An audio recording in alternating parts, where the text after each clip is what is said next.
All right, everybody. Welcome to the May Splice. After the New Orleans Poetry Festival, obviously a very rigorous experience. We're back here in full force at the Splice. And yeah, hold on. Hey, Sean, can you maybe get him to lower the, yeah. Just so we can hear the reader.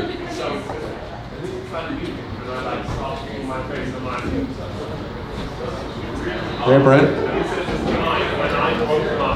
So we have Martin Shea today and Rodney Jones, and very happy to have them. First off will be Rodney. Sean will be introducing Rodney, and I'll be introducing Michael. Yeah, so Sean? Yeah. Right here. We're all about smooth transitions here. It's beautiful. Thank you, Rodrigo.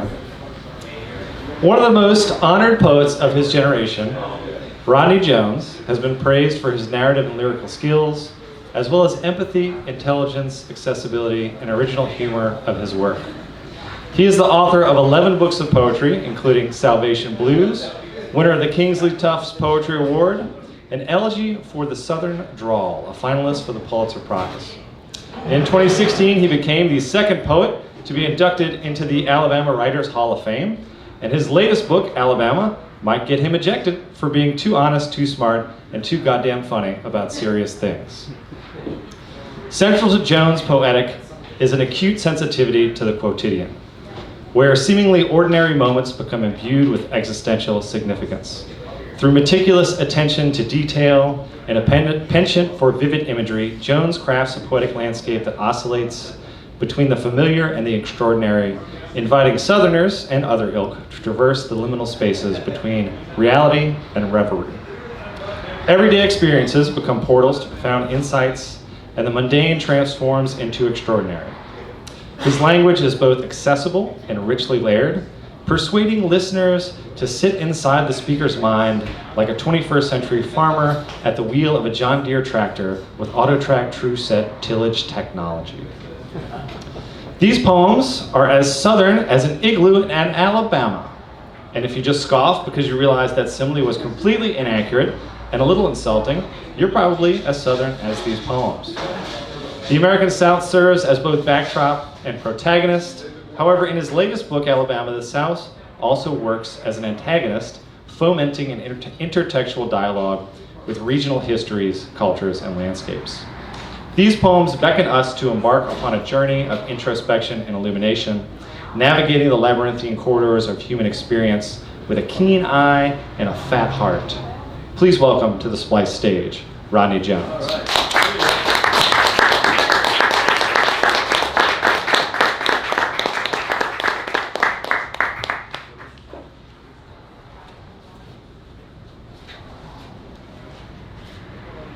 Well, I'm going to be reading new work tonight, and I'd like to dedicate this reading, I think.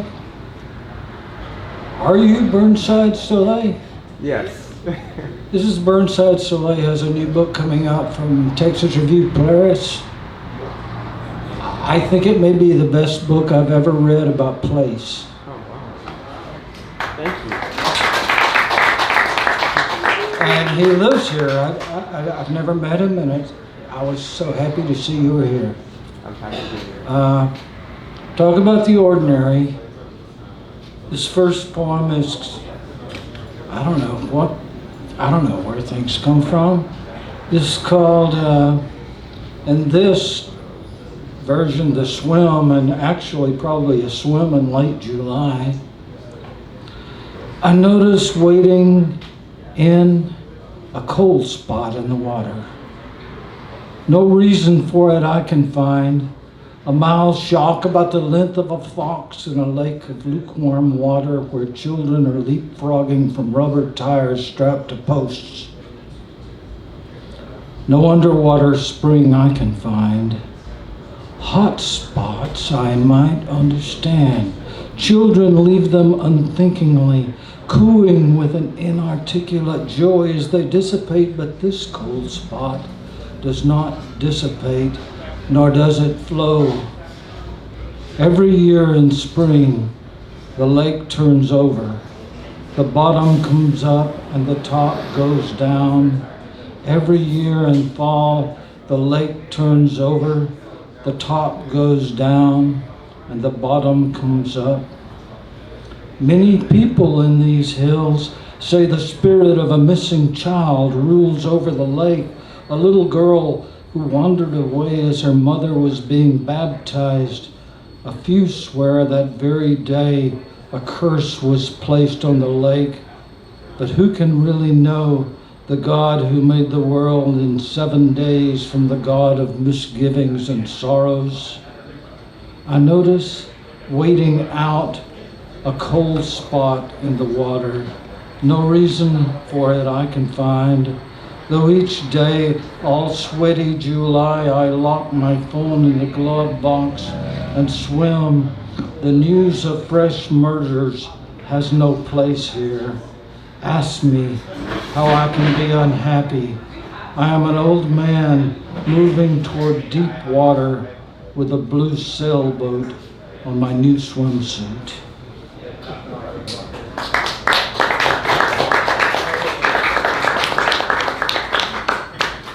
A very disturbing thing has happened in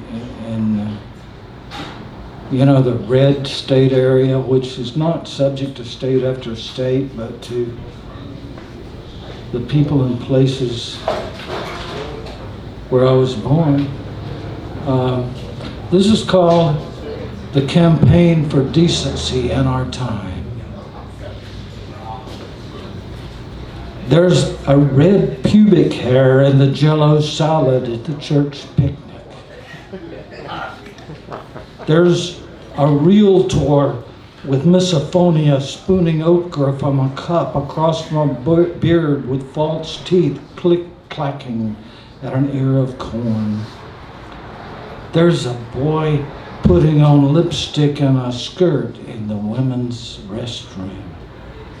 There's a big third grader screaming fuck at an assistant principal. And this is why, like expired milk poured to lighten coffee, all over America, adults are pouring into homes and city halls and chat rooms on the internet to express their concerns. Drag queens are reading Julian is a Mermaid to kindergartners.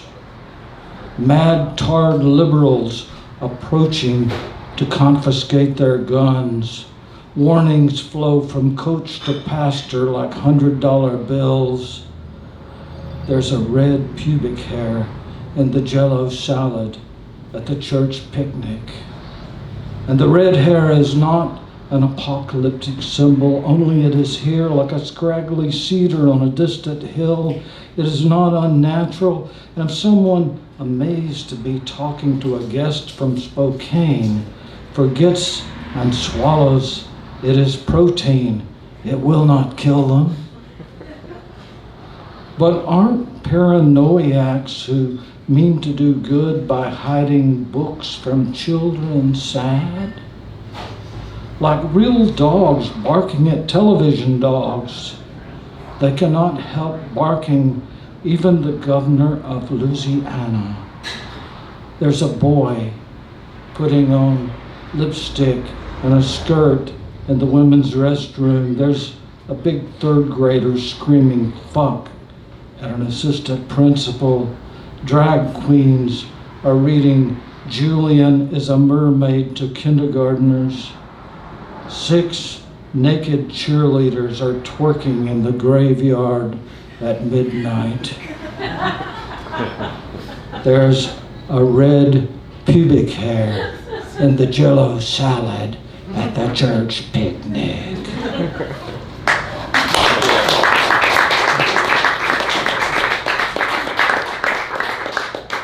You know, I want to apologize because I'm pretty sure this is not done because I wrote it this week. And usually it takes me a while, but I enjoyed it. I had fun with it, so I'm going to read it.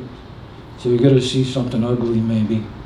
It's called, I'd never thought about this before, Marriage After Death.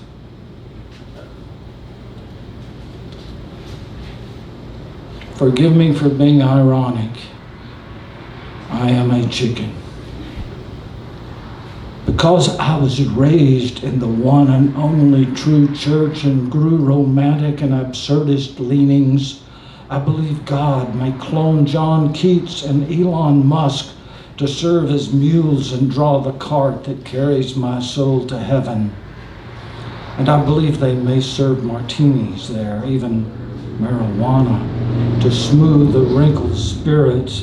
And I believe I will be innocent of this life as before birth, and I believe in marriage after death, because what is love anyway? An ocean breeze in lingerie, an octopus in a kiss, a prayer to obscenities. No way, don't think of it. You can't get there from here. I love you forever and ever, marriage after death. When the last noun dies, the adjectives will remain. How much would it take to drive this tremendous Buick home? You're begging for an ass-whooping marriage after death. Let the solemn techniques of Presbyterian lovers enact no violence on the ancestors. Marriage after death, where the song of the minstrel grates on the mortgage payment, where the microdose meets the overdose. Marriage after death. I think it will be dressed in rainbows, wear a bowler hat, and its breeches will be held up by stained glass suspenders, where the drowned couple kneel at the altar in the ceremony of innocence in the marriage after death, where there shall be no hematology or oncology, no colonoscopy or shingles. Marriage after death. When you ask the devil for his daughter's hand, he will cut it off and hand it to you signed. And who will give you away? Who among all the living in the marriage after death?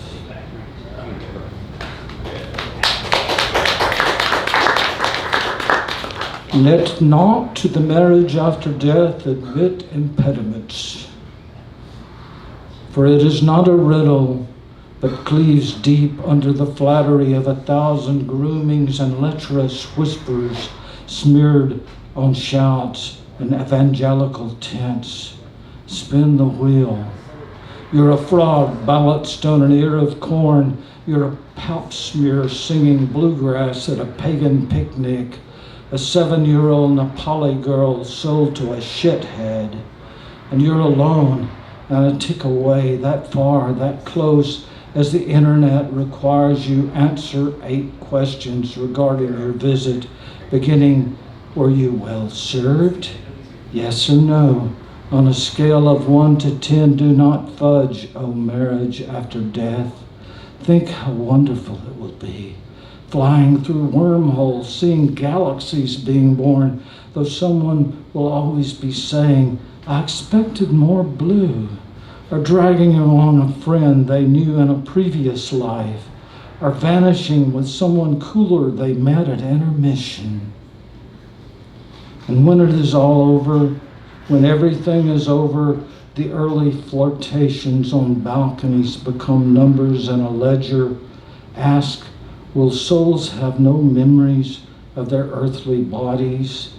So no allegiances remain to their former beloveds, so nothing may be held against them or unfairly proffered in the way of a cosmic diary, and all will be as it ever was before the marriage after death. Or maybe the prophet got it wrong. The soul dies, the body lives on uncorrupted by the feast of maggots. The organs do not deliquesce, or the bones dissolve to mist over a river. And still, they are not nothing but something believed, for the believers of old stories will need new ones, And what can remain sacred when only this morning the great puppy Francois ate the first 24 pages of Charles Wright's Appalachia and one of the shoes I bought at Penny's to wear to my father's funeral.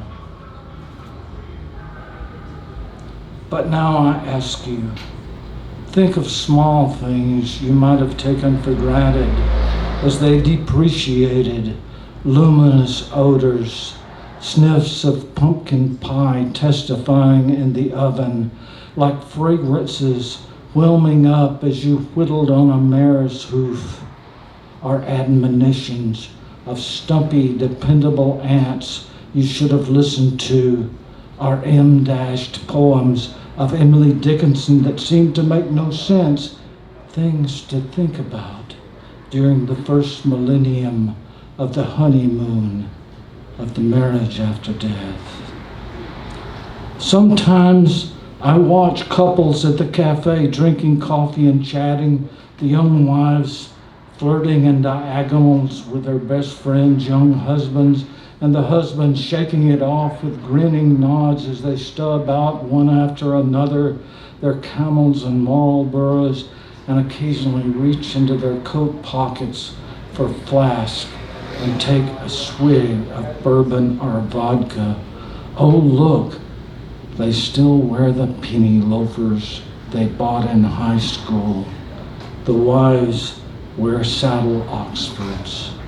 God knows they are not ready for the marriage after death. Though I felt for years that Rethke's I Know a Woman was a perfectly crafted and memorable poem, and ostensibly a poem that an intelligent woman might love. It seemed more an example of a male academic lucky in love bragging to his male peers. And I imagined how I might read such a poem by a woman about me. And weren't there prayers like that, well made but crafted less for God than for others to overhear? And I thought of George Scarborough writing how once when he was a boy plowing in a field in Tennessee, he stopped to piss, and his horse pissed too. And he wrote, "It is a beautiful thing to be doing the same thing." Who lived in Oak Ridge in a jewel box of a house alone, who told me people often mistook him for homosexual because he enunciated his words properly. Who wrote, "The eternal delicatessen of the feminine mind," and told me he had a neighbor who worked in the prison where James Earl Ray was incarcerated, and she told him one day they caught the reporter he later married choking James Earl's chicken.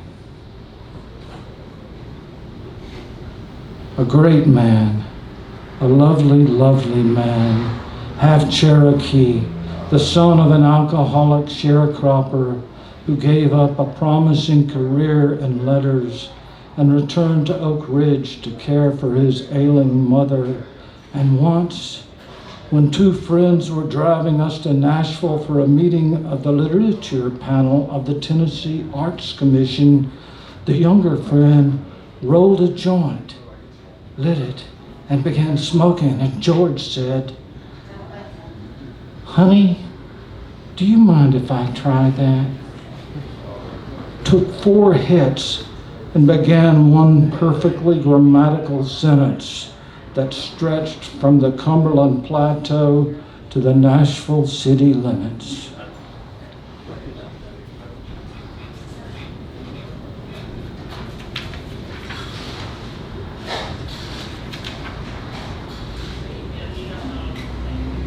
A glorious, cool morning in early spring, followed by foggy dawn and the stretch into sleep.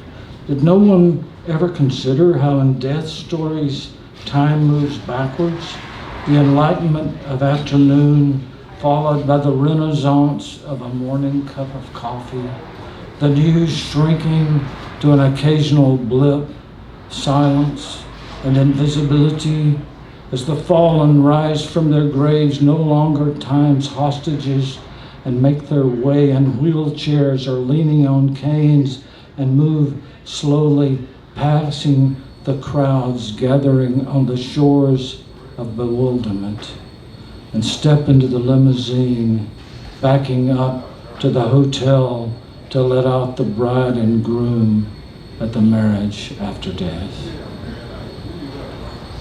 Signs, symbols, conceits, second cousins of metaphors for etc. My parrots buried on a beautiful hill with a clear view of the house where we lived, but I am not a person to visit graves. Though do not think I do not appreciate the gesture, which to me is like patriotism, a kind of stepchild of their not being here, which brings to mind Emily Dickinson's "After great pain, a formal feeling comes," and the suit I wear to weddings and funerals, and Wallace Stevens' "The mules the angels ride come slowly down from the heavenly passes," on a website constructed by intellectual robots alongside "Sponsor your own pet in heaven. Do you maybe have a horse you would like to ride across green pastures beyond fields of gold? Or choose your place now so it will be waiting for you. Hurry, places, go fast, places, and playlist. Wouldn't you like to listen forever to Glenn Gould playing Bach's The Goldberg Variation, Miles Davis's So What, or the Beach Boys' Little Surfer Girl? All products come with the blessing of Eternal Life, LLC. And you may pick your own minister to conduct the ceremony in your marriage after death.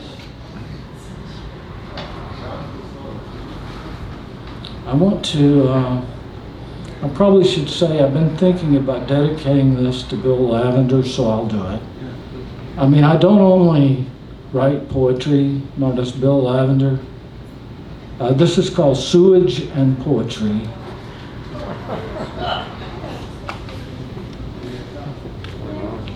To start again knowing I do not know enough. A gurgling inside the wall between the kitchen and bath. The next day, no kitchen, no bath. A blossom of methane swelling on a dark tide in the front tub.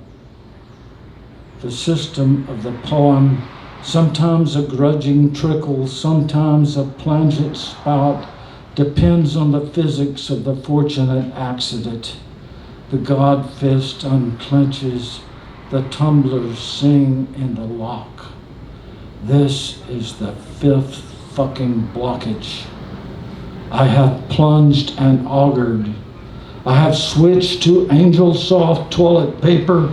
I have installed the excellent American Standard toilet, advertised as the commode that will flush golf balls. But humility squats in the shadows of the crawl space. When I imagine T.S. Eliot writing, I should have been a pair of ragged claws scuttling across the floors of silent seas, he is sitting on my toilet. Mr. Reuter arrives in a tall red truck. His name is Gray, a lumpy avuncular man from North Carolina, Thursday, the third time he snaked my line, when he runs his camera inside my system and parses the 25 feet of sump and the separation near the junction plumbers call the spider web. He says, "My boss will want to repipe this." He says $20,000. This is why Friday I kneel and squirm into the crawl space, a dank nether of the lopped off, the rusted, discarded, and lost. As I plumb the line with a tape measure and spirit level, I am massaging a triolet. But when I find the belly where the air conditioning man lay the heavy cooling line across the main drain pipe and shore it up with bricks and shards of mortar, I am William Blake, writing, I see the past, present, and future existing all at once before me. Then again, doubting, I lie under the central joist of the empty house, consider the guile of corporate plumbers who refuse to go under the house, think of Kafka envisioning injustice in the first doors of the trial, think of les mots justes, a name today, I saw today as I walked the dog in the cemetery, lawless love. Think how long since I've looked at the sky.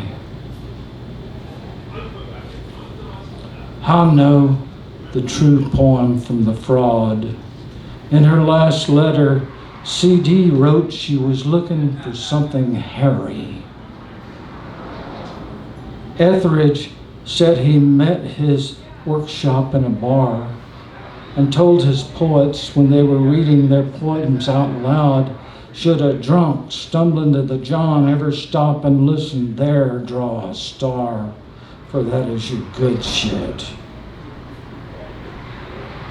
What is it with America's indifference to poetry? Juliana Paula writes from Padua to say that last year when Carmen Gallo edited a new translation of The Wasteland, she translated waste not as desolata, but devastata, and Italy is still talking about it.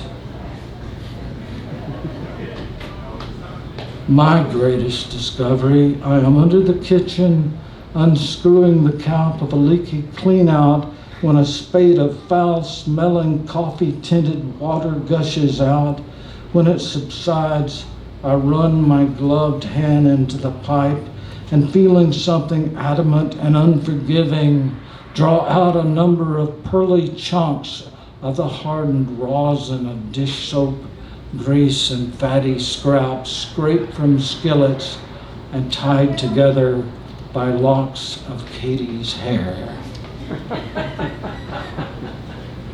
5 feet of sludge, is that my Rilkean angel? The moment I know it chokes the airway to the roof vent, what is poetry that will not go down, reach deep and grab hold when I get all I can with my hand and drag out the rest with the line guides of my old Shakespeare fiberglass fishing rod? I tape the threads of the clean-out cap and wrench it tight in the main line and gather all my tools, my slime bucket and stinking towels, and crawl back out of the dark into the light, saying what I will say in the house I have been under when I test it with a flush. Holy shit and hallelujah. Soon it will be 3 years and still it has not broken. I'll finish with a story about a dog.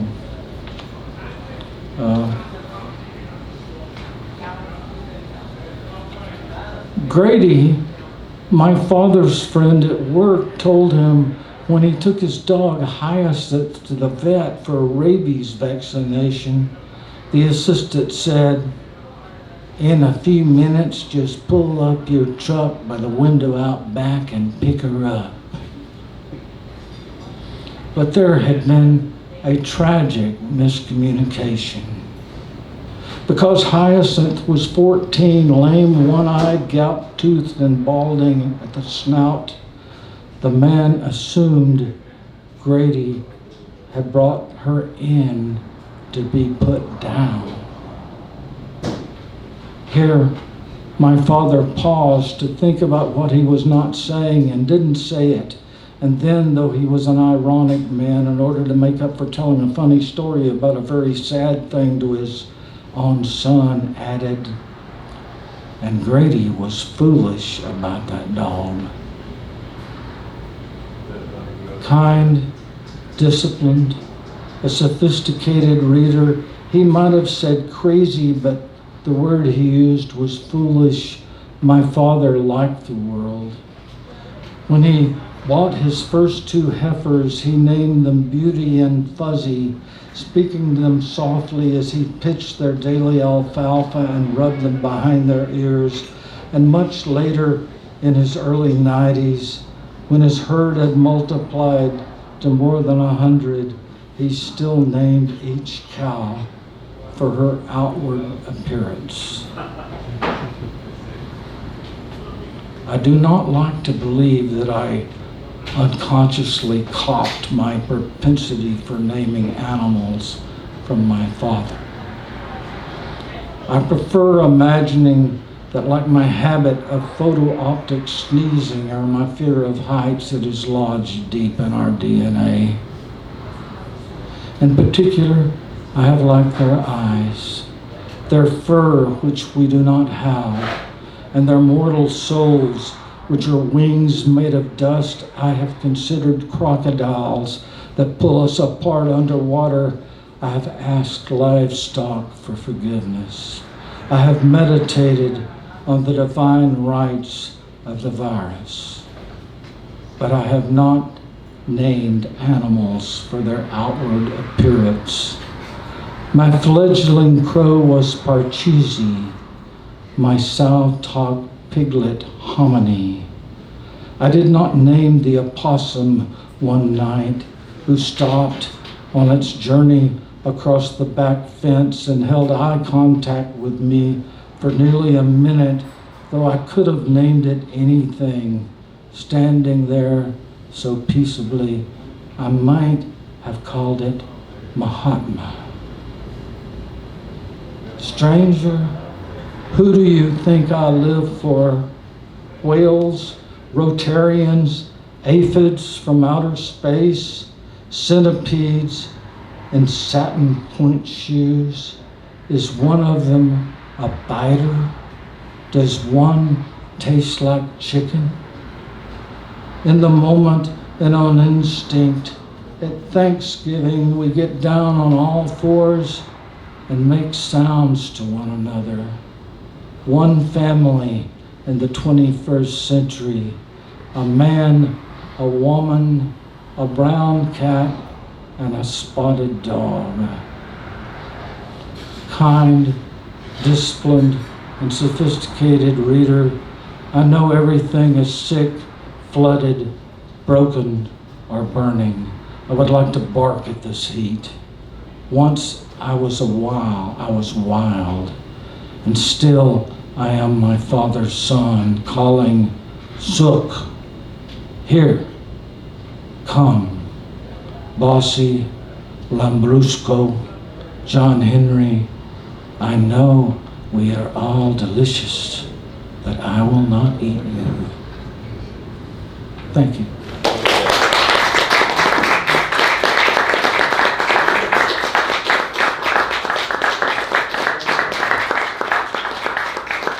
Keep it going for Rodney.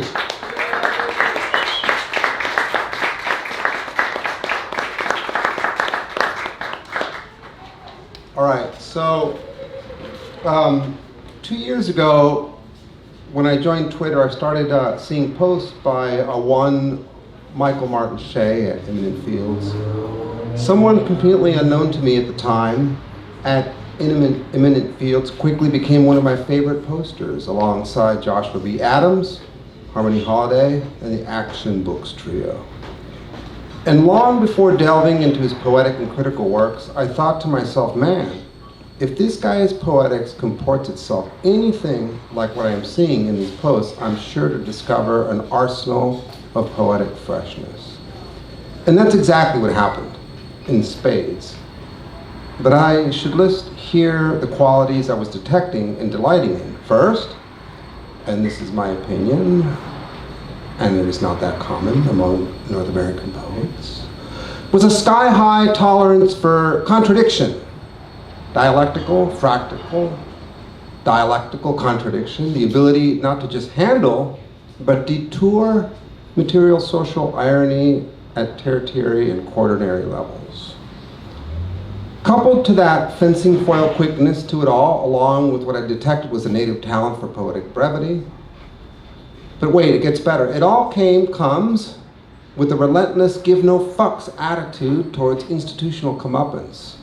And if that wasn't enough, after a year or so, I had a chance to actually have lunch with Michael in Lafayette, where he and his family had just recently moved. His wife, Megan Poland, is an exciting novelist and professor at ULL. And after my rather garbled summary of my own current poetics, Michael generously briefed me on his projects around US and Latin American poetics in the 20th and 21st centuries, and his current projects, including one titled Neoliberal Visions, Poetry, Mysticism, and Crisis in the Americas, which examines the figure of the visionary poet across the American hemisphere in relation to the neoliberal turn, to the lenses of his translation studies and critical surveys of avant-garde literature, Latinx, and multi-ethnic US writing. And now, here he is with this brand new book, To Hell with Good Intentions, Beautiful Days Press, 2024. In this collection, Shea bears down on epistemological processes, testing, just shy of the breaking point, metonymic motion meaning, and from that walk, Shea discovers fresh, new effectual registries. Ray Armentrout comes to mind in terms of the enigma of fractured objects in the world, made temporarily whole and hilarious. You know, the predicament of objects, the predicament of the predicament of the predicament of objects, and so on. Shoot. And these interrelated creolized poetic tendencies can be encountered in journals such as Mercury Furs, Annulet, and Diagram, among others, where discursively retrofitted moralities are not to be found, for in those journals a new sense of poethics, as Joan Metallic brilliantly expounded upon in The Poetical Wager, the imperative of developing an aesthetics of complexity, where complexity has to do with the singularity and irreducibility of things. And so, I'll leave you all with this little tidbit of what I think of Shea's new book. As I am as anxious as you to get me off the stage and get him up here, if in Adorno's modernism, the Gesamtheit der Sozialen, totality of the social, slips into the art object, in this case, the poem, and kind of steadies itself there, somewhat protected from discursive access, well, what if the art object's innards start talking back to its confines, smacking even? Something like that. Michael Martin Shea is a poet, translator, editor, and literary critic. He earned his PhD in comparative literature and literary theory at the University of Pennsylvania. He also holds an MFA in poetry from the University of Mississippi, where he was the John and Renee Graham Fellow and a BA with honors in English and philosophy from Florida State University. Beginning in 2024, he will be an assistant professor of English at the University of Louisiana Lafayette. Michael is the author of 6 chapbooks of poetry and hybrid prose, including most recently, To Hell with Good Intentions, as well as 2 forthcoming volumes, I'm sorry, but none of this is my fault, and The Mary Kate Olsen Figures. His work has appeared or is forthcoming in various journals, including Chicago Review, Cincinnati Review, Fence, Jubilat, TYPO, Volt, and others, including Best New Poets. He is the translator of the Argentine poet and author Liliana Ponce, and has published 2 bilingual chapbooks of her book, Diario, Daily by Ugly Duckling Press, and Fudikara.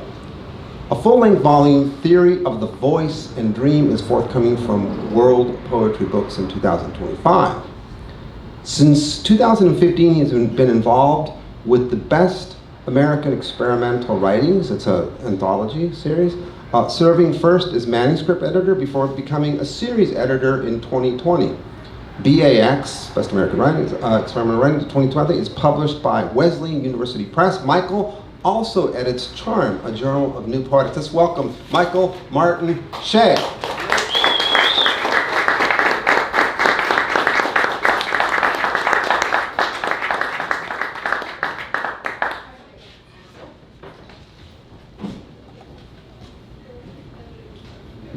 Okay, great. Thank you all for coming. Thank you, Rodrigo, for that incredible introduction. I don't like talking about my poems, and I don't like titling them either. So I'm just gonna give like a layout, and then we're just gonna go. I'm gonna read some poems from the chapbook, To Hell with Good Intentions, which is a title I stole from the great band McCluskey. And then I'm gonna read some new work, some from the chapbook, I'm sorry, but none of this is my fault. And then some other poems from various sequences, series, books, manuscripts, whatever you wanna call them, that kind of intersect. Are they one book? Are they many books? They all have the same soul. And they're called things like treat culture or demons are real. So I'm gonna do that. But I'm gonna start with a poem called Opening Arguments. I think there are 4 discrete categories which create for the reader a supremely poetic experience: lyric awareness, lyric voice, lyric truth, and lyric moment. I do not think there are any craft elements that cannot be subsumed into these modern, so to speak, humors. I think lyric awareness has its roots in the Enclosure Acts, or the gesture which precipitated the Enclosure Acts, the anxiety of the landowners, the ideology of improvement, the want to put the beasties in a cage. I do not think at all about lyric voice, allowing it to come to me like a radio wave, like the voice of God came to Abraham and told him who to murder. I think the lyric truth of a piece is akin to its weightiness, the heft of it, i.e. the more words a poem has, the more likely it is to asymptote towards the author's experience and take on the importance of a life. I do not think we can properly celebrate an epiphany without celebrating its origin as a moment in which a gift has been demanded, and that something must be bought. I think the calls that come from the mountain are the true gifts, offered so we can toss ourselves unrepentant like apples into the valley. I do not think any of these categories apply to my poems whatsoever, which fail to wrap themselves in the gentle sheets of the aesthetic. I think the poem can at best form a kind of inner imaginary, like the garden of a small and mostly disused chapel whose anchorus has been forgotten in the walls. I do not think it can do anything to slow the regrowth of nationalism, shift ownership of the means of production, or mitigate the more deleterious effects of climate change. I think we should shoot and kill the rich. I do not think the simile is a sufficiently erotic experience.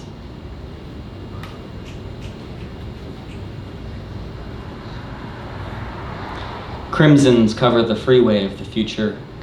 Musical notation enters its decline.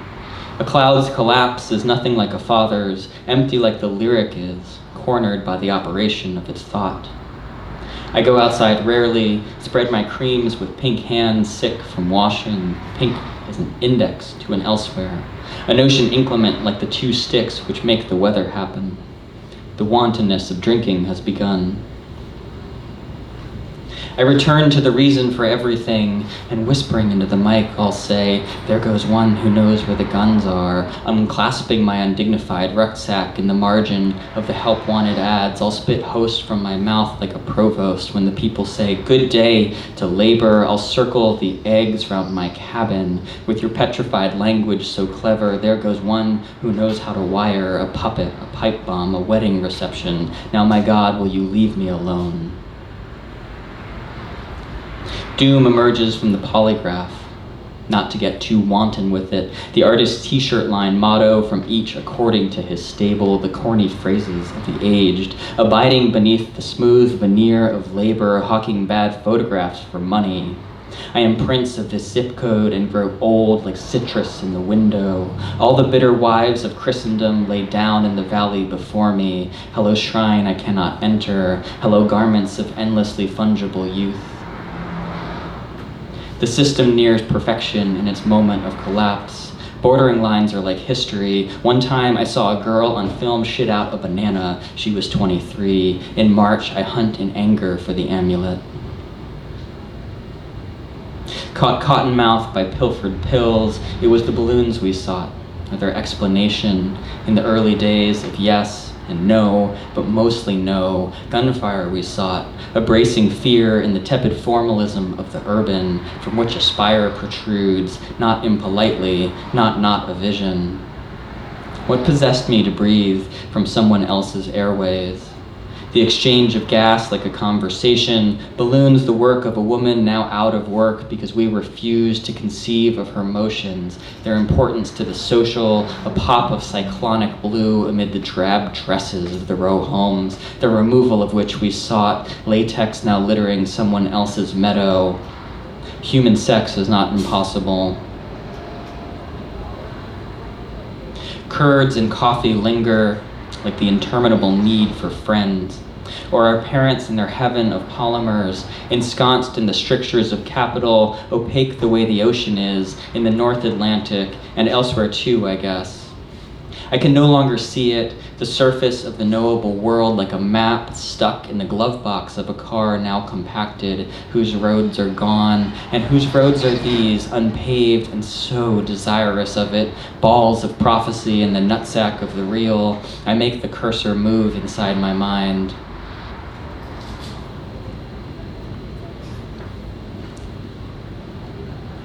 Not that it was as it was said to be, but rather as it would have been, a notion of our otherwise, like a nation unfit for economics, persisting in the brainwaves of its ambassador, or by way of an accumulative logic, train cars amassing in the field beneath the rail bridge, a few shouts, light snow or panic, the marching of the too loud sun. Not so.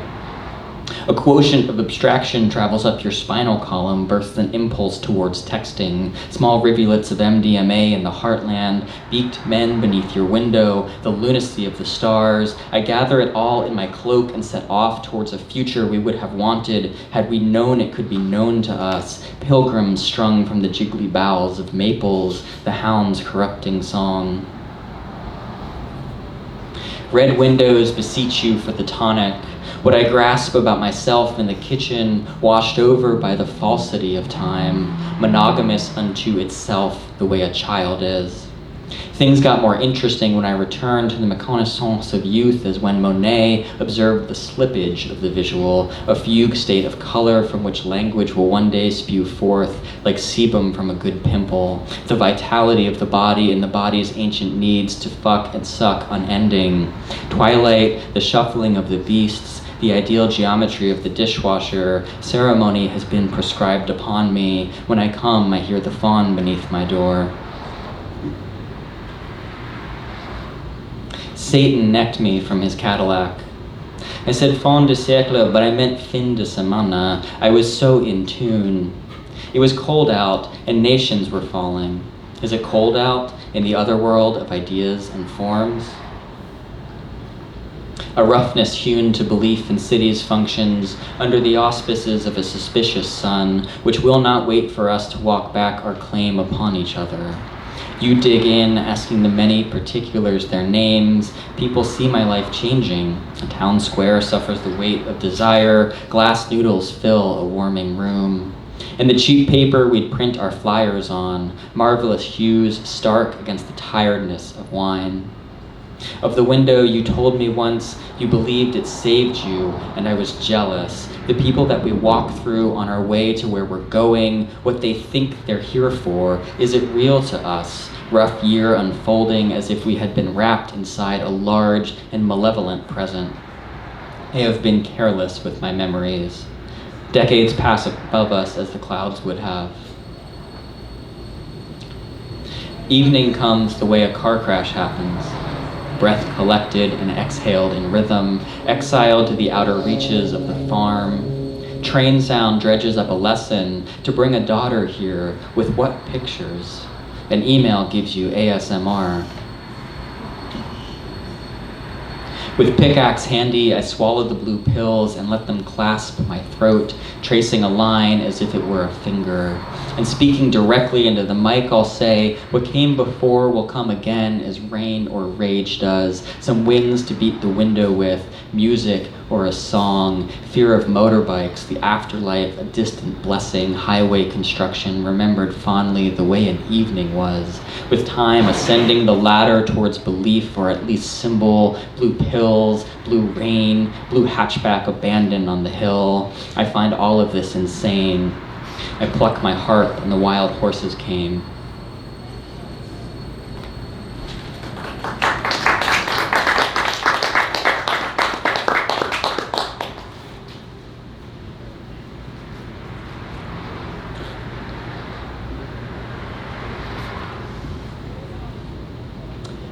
I suppose I had no good intentions, but found myself interpolated nevertheless by the blue-eyed children of the casket.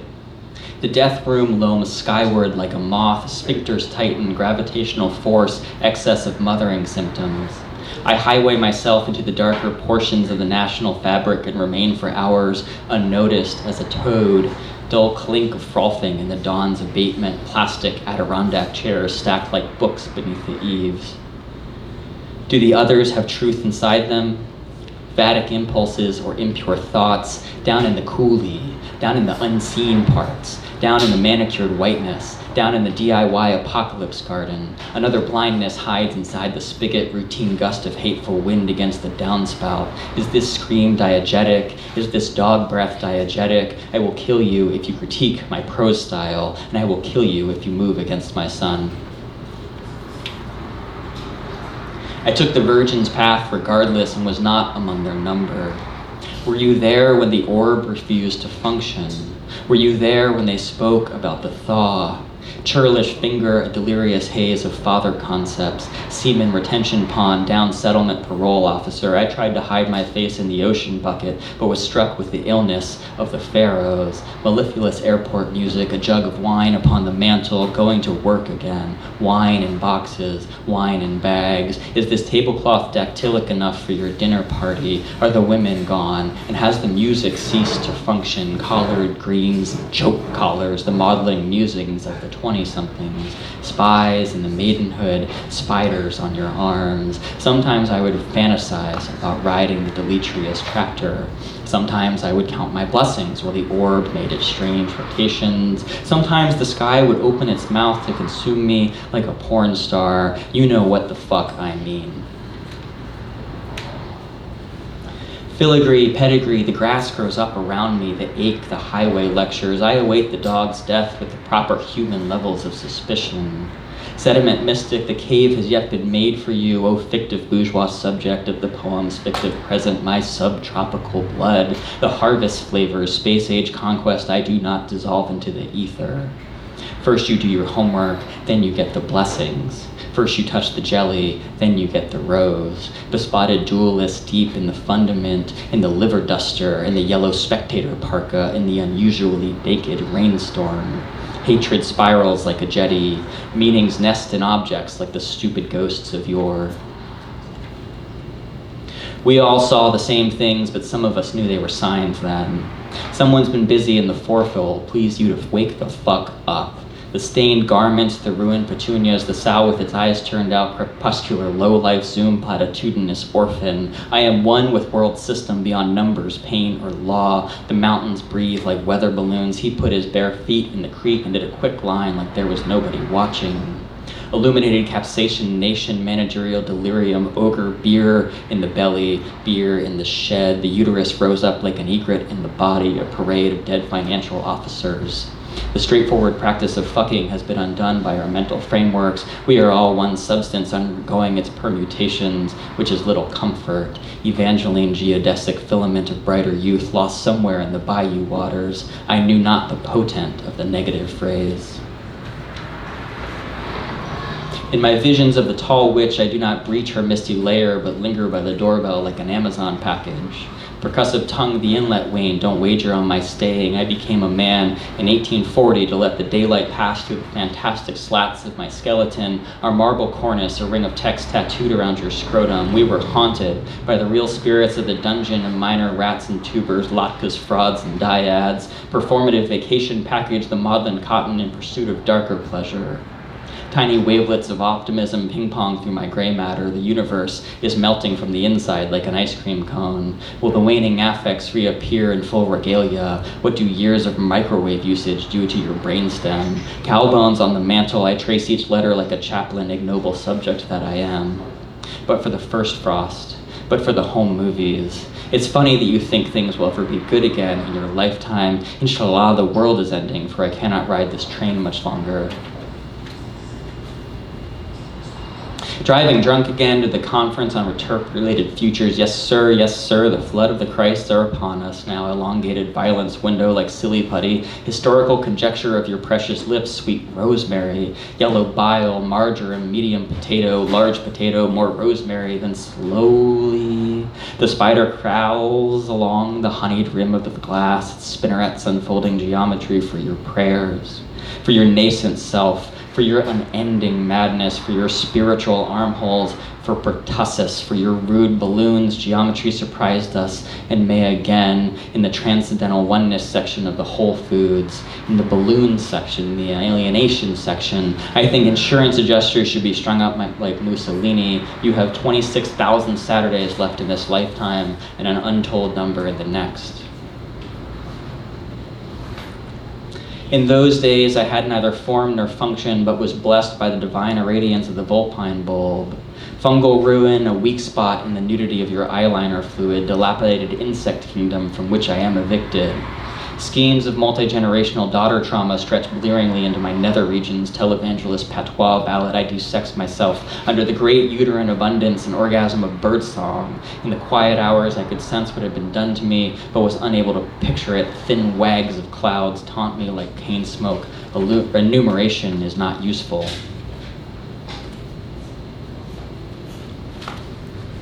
Enervate appendage, liquefied butt stuff, expected catechist factory, phi, declarative speech act, unwed brothers and noun psychosis of the sexual order. He rationalized his cocaine use by noting that he didn't believe in the eternal soul, or altruism, or sunscreen. I had not expected to like the painting very much, but when we entered the room, I kept saying, he did it, while quietly weeping among the dirty teens and patrons, devoted in works, villainous in wonder, homonyms in the bathtub, fucking beneath the half wall, fucking in the graveyard, fucking beneath the sandstone arc. The fleas suckle my ankles, your panties in the grass, a stain of mauve in the fuzzy blanket of the ontic. I fear the docent will register my ineptitude and insert his rapier beneath my vertebrae, soft and slow, as if it were a stone fruit. Someday soon we will fuck again and rearrange the shadows on the counter. Fog moves in like a city, great buckets of skyline you could fly a plane into. Something moved beneath the waters, but we were busy skimming headlines of a deeper order. I found the trial loathsome, but could not tear my eyes from the tribulations of the faithful. What did I see? Chit-chat falling like rain from the skies and thick serifs, fractals and styrofoam, the Virgin emerging from the well with her damaged palms. I drove fast because I wanted to see the future. I drove fast to escape from heaven in mini-malls. The glyphs arranged themselves like numbers before me, and I searched them for the tonic and the ladder. Music is holy because it promises an end to things. He shot up like a weed when we passed beneath the temple, but told us nothing of the underwater sounds.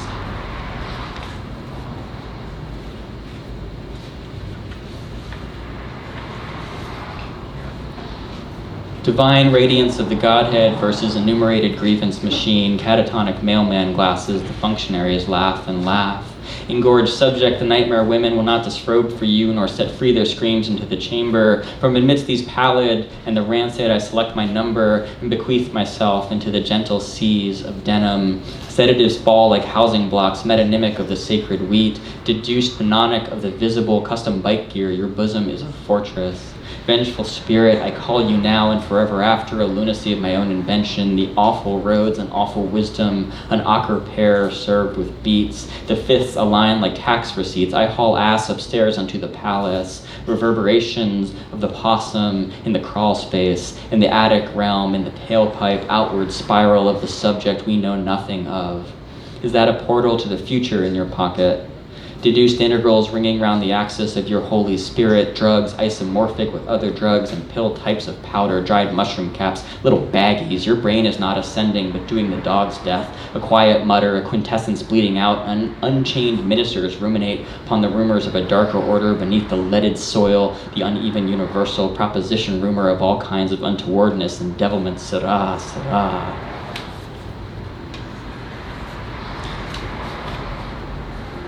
Sycophant mystic, deciduous car park, no names for the vassals. Vestibular orifice, the oracular movement for which we knew as the careening of the sow. I tried my hand at craps roulette and oil futures. I made my fortune, shorting the resurrection of the sun, but lost it all on craps roulette and oil futures, convinced that I would never die, and they would hang my jacket in exhalation, shades of ruinous velvet. Which species are you wearing tonight? For there is the seaman's death and the clansman's death. There is the banker's death and the oarsman's death. There is the bunny's death and the madman's death. Chess is a lesson in the vagaries of human dying. Allow the balls to speak or you will not reach the ether. In my own way, I told the truth about everyone and did not seek the treasure.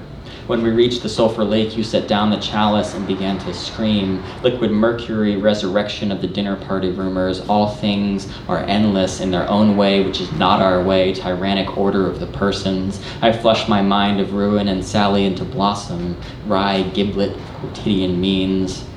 There I saw deer. Experience the magic and the terror, they called out to me. The terror and the magic, dreams, fortunes, and consumer goods. Were it not for scrolls and letters, I would inure myself and depart the planet forthwith. Were it not for scrolls and letters, epigraphs of the tiny body you sometimes are. Leery pataphysical mistress, aching crawdad recovery project, wan projectiles on a pure and cloudless day. You speak and open a negative space before you. I stream alterity through my skull like a radio wave. There are ways of scrolling unavailable to you at the moment. Unabashed attendance, king missing before the big game. All those feelings I thought I owned come rushing back upon me like linebackers or sparrows from your maw, from the hermit's cave, from the seaside pavilion, from your unstoppable maw. But the brain says no, and the guitar says no. The asp says no, and the saws say no. The brain says no, and the buzzard says no. Child-sized body bags, I will not salute you. I dream a blouse of endless yeses. I dream your endless flesh in the white soft bed.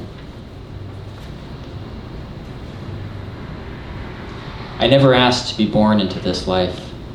A ziggurat bows before its people. A dog shits according to its whimsy. The clouds amass in the western oval before settling themselves like fat crackles in the branches of the pear tree. Hegel was a little bitch with an ornate member. An apple lurks amongst the spell books. Depression hovers like a drone. I log in to erase the details of my birth from the Department of Psychic Registration. Nascence drifts through the HVAC fence. Ants know and fear death, which makes it fun. The foul rivers are afresh again. Salmon dead, oysters dead, monarchs dead. Yet the Prince of Thieves still reigns supreme. Am I sullen, wanton, or full of semen? Am I joyful, erogenous, or slowly dying from a rare and undetectable form of cancer? History will look unkindly on what we did to blogging. A lost ball descends into a better world. Nothing is ever on time. The knight saunters into the canyon, which would become his sepulcher. The world simply happens to him, as it does to me. Each morning I author the zygote of my affliction and watch it wither like a commitment. Sunshine threatens the physic. Traffic barks like a puppy. The room lurched as if it had remembered something, then settled into its loss like a sweater. I would like to bring a child into a fallen world in order to redeem it, or provide a comfort to myself in times of trouble and pain. The death mask becomes you, the lubricant becomes you. Repentance lingers like a fart. In my dream, I bivouac by the waters of the spring and am softly rocked into a kind of transcendence not undone by waking. The earth heaves towards its conceptual limits. Beer comes down like a blessing. I found her dreaming once and still have not recovered. Robert Lowell had to jack off 6 times a day just to feel normal. The AC clicks on like an intruder. Bananas objectify the past. Each morning I invent an oblique idealism and then occupy myself with the construction of the temple. Birdsong bottles up inside me. Desire flows like municipal waste. I'm not afraid to catch a glimpse of a rich man's penis at the urinal or to watch a fully insured retail chain location burn to the ground. Cisterns are concerning. Hair keeps growing. The mythic caterpillar can still get it. Almost 40% of America's bridges are near collapse, but road trips remain a relatively popular form of family bonding. Each morning I walk 5 miles to the neighboring hamlet to unfurl the scroll, and then I cover my ears in anticipation. The smokestacks impress themselves upon us like grandmothers. A brick and mortar bookstore is not going to redeem your soul. Am I tormented by shell casings, sciatica, or shortly expiring sales? Snow stalks me like a parole officer. Virgins melt like chocolate in the sun. A structure folds into the autonomy of coins freshly plucked from the fountain. In the mall, amidst the pines of plenty and the squirrels of uncertain birth, how many ceremonies have you besmirched with your rude comportment? How many dead bodies have you seen online? In my dreams, I haunt the shopping centers of someone else's childhood, the counters of magnificent potions, tearing at the opulence of it all. Chains rattle in the subfloors of my essence. Can one be red with envy, green with fluid, blue with complacency and scam calls? A deranged thought pierces like the spirit does. Windmills kick inside me. In August, I threw on the cloak of shadows and have yet to take it off.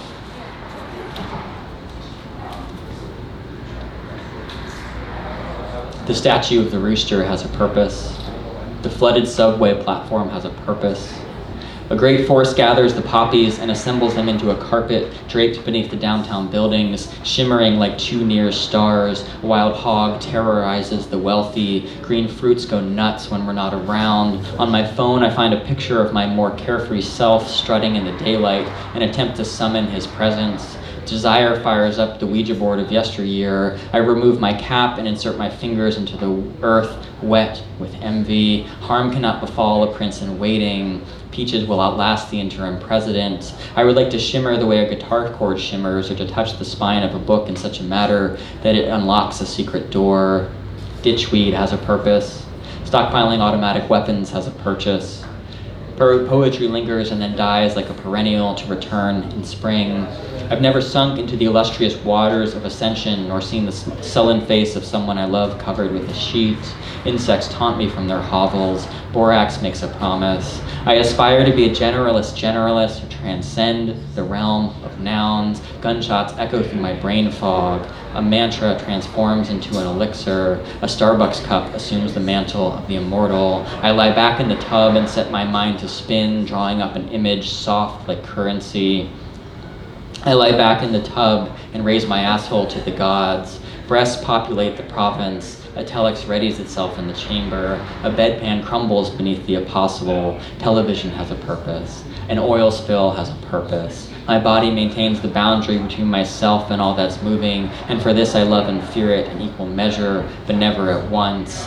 Flies proffer their tonic. A shout travels up through the snow. You crave harp stars, orc stars, battle stars, bison stars, leery stars, juiced stars, pilot stars, and rum stars. You crave mountain toast, grubby toast, brave toast, jelly toast, coastal toast, Flemish toast, saggy toast, and felon toast. Terror bucks like a stump grinder. A jacaranda quiets the foal. I haul ass to the party. I haul ass to the yoga class. I retrieve my scrotum from the overhead compartment and complete the deboarding process. Certain fish can see the face of God. Pleurisy has a purpose. A dank moon has a purpose. The mine shaft accepted us like a mother. The record spun like a centrifuge. I intend to stay rooted in my not understanding, but let the grace of the Lord fall upon my house and reduce it to cinders. Concrete tends towards quietism. Glass glitters in the rotten light. When we drew our tarot, you drew the county line, you drew the pilgrim's ace, you drew the brazen finger, you drew the stately cod, you drew the vixen with the AR, you drew the reserving nipples, you drew the eclipsing rain. I drew the mythic circle, the lips of plenty, the haunted elector, the Orphic purls, the eyeless sow, the aspen's grave, the ballast of the sun. The fall of labor has a purpose. Bounty hunting has a purpose. I crave a particular piece of property. I crave the endless names of woods. In my dream, I tally the days I've wasted arguing with some moron on the internet.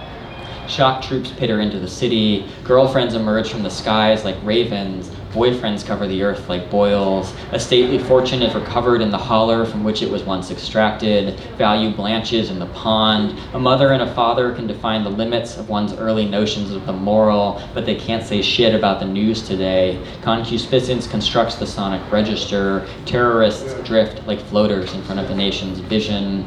A deck is finished without fanfare or austerity measures.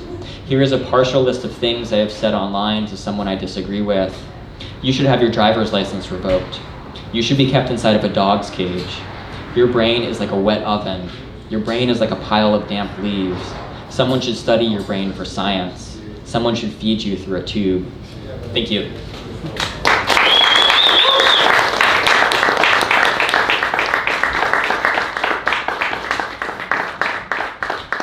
Let's hear it for Michael and Rodney. Fuck yeah. All right. Jazz saxophonist one time told me that 50% of art is making the hang. So please feel free to hang around and talk to these poets after the reading, hang out a little bit, get some drinks, tip your bartender. We'll be back in here June 15th with Courtney Bush, who will be in the house from Biloxi by way of New York, and Christine Kwan, who lives down the street in the Ninth Ward. Thank y'all so much for coming out tonight. See y'all soon.